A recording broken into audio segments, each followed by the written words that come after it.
Title: In class, the boys voted for the ugliest girl, and I ranked first. Chapter 1: The Vote. It all started on an ordinary Friday, the sun streaming through the classroom windows, casting a warm glow over the desks.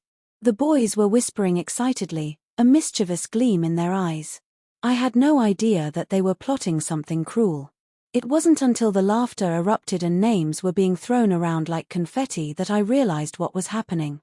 The boys were voting for the ugliest girl in class. As I sat at my desk, a sinking feeling filled my stomach. I could feel the eyes of my classmates on me, and I wished for nothing more than to shrink into my chair.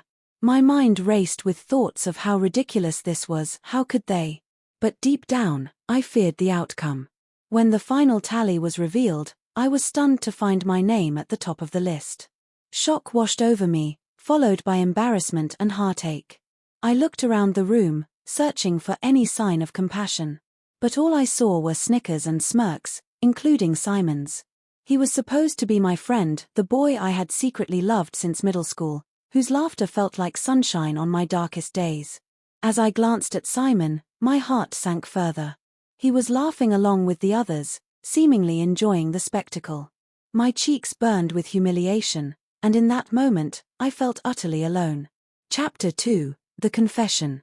Days turned into weeks after the incident, and the humiliation hung over me like a dark cloud. I couldn't shake off the hurt caused by Simon's vote. I had spent years building up the courage to confess my feelings to him, and I had envisioned a future filled with laughter and warmth. Instead, he had used my vulnerability against me. Finally, during a quiet moment in the library, I summoned all my courage to approach Simon. I had rehearsed what I wanted to say countless times, hoping to convince him of my worth.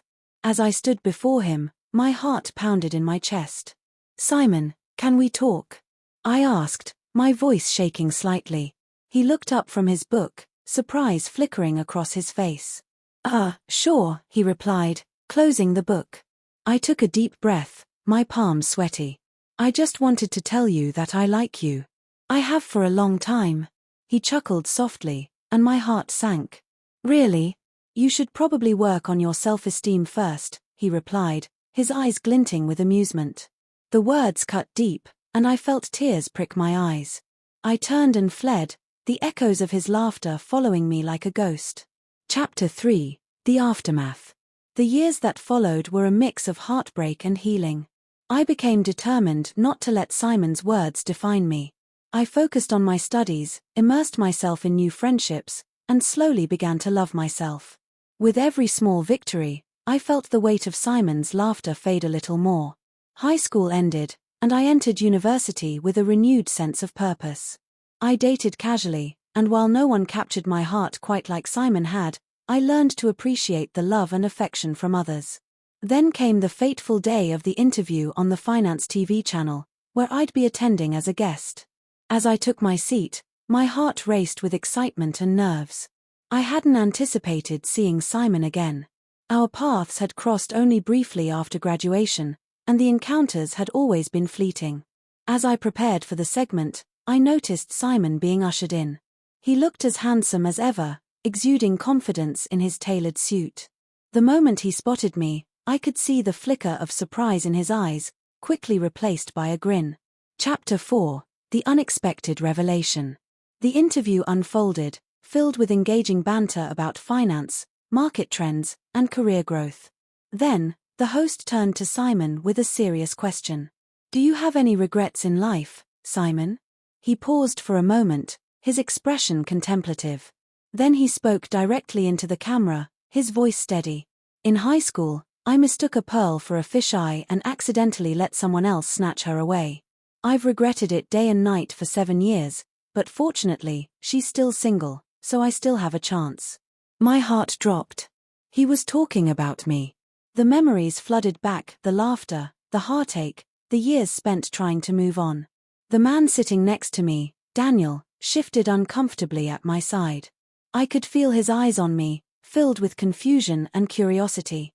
As Simon's words hung in the air, Daniel placed down his knife and fork, the finely cut Wagyu beef untouched. He excused himself, saying he needed to make a call.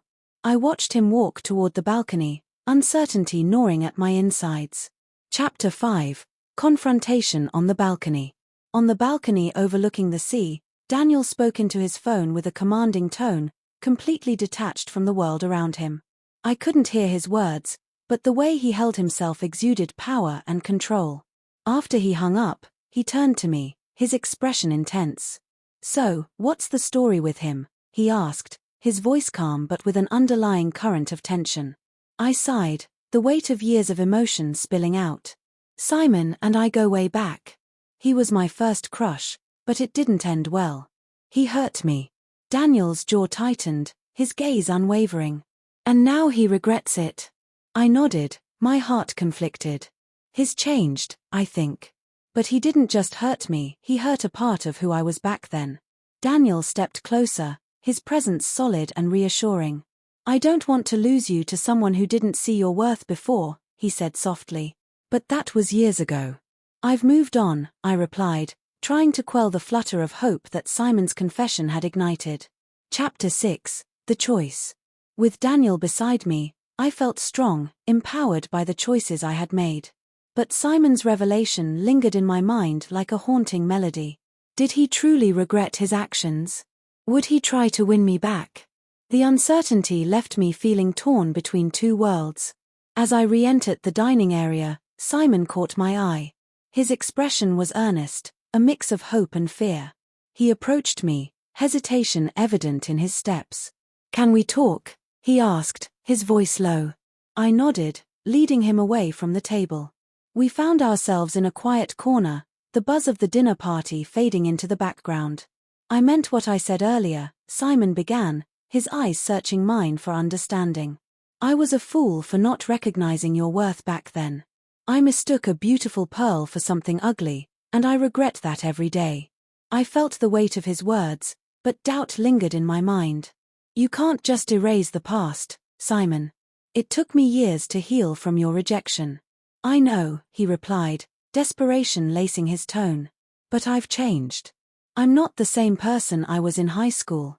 I've spent years regretting what I lost, and I want to make it right." His sincerity was undeniable, and for a moment, I felt the walls I had built begin to crack. "What if I don't want to go back to that place?" I asked, my voice barely above a whisper. "Then let me show you who I am now," he implored, stepping closer. "Give me a chance to prove that I can be the man you deserve." Chapter 7. Decisions and Consequences. As I looked into Simon's eyes, I was flooded with memories of the boy I had once loved. But I also thought of the strength I had gained, the person I had become after his rejection. I took a deep breath, feeling the weight of the moment pressing down on me. "Simon, I appreciate your words, but I'm with someone now. Daniel is a good man who respects me, something I didn't feel with you," I said firmly, my heart racing. "You were my past, and while I'll always remember that time, I've moved forward. You should too." His face fell, but there was a quiet acceptance in his eyes. "I understand," he whispered, his voice filled with sadness. "I won't bother you again." As Simon walked away, I felt a sense of closure wash over me. My past had finally been put to rest, and my future, with Daniel, was now clear.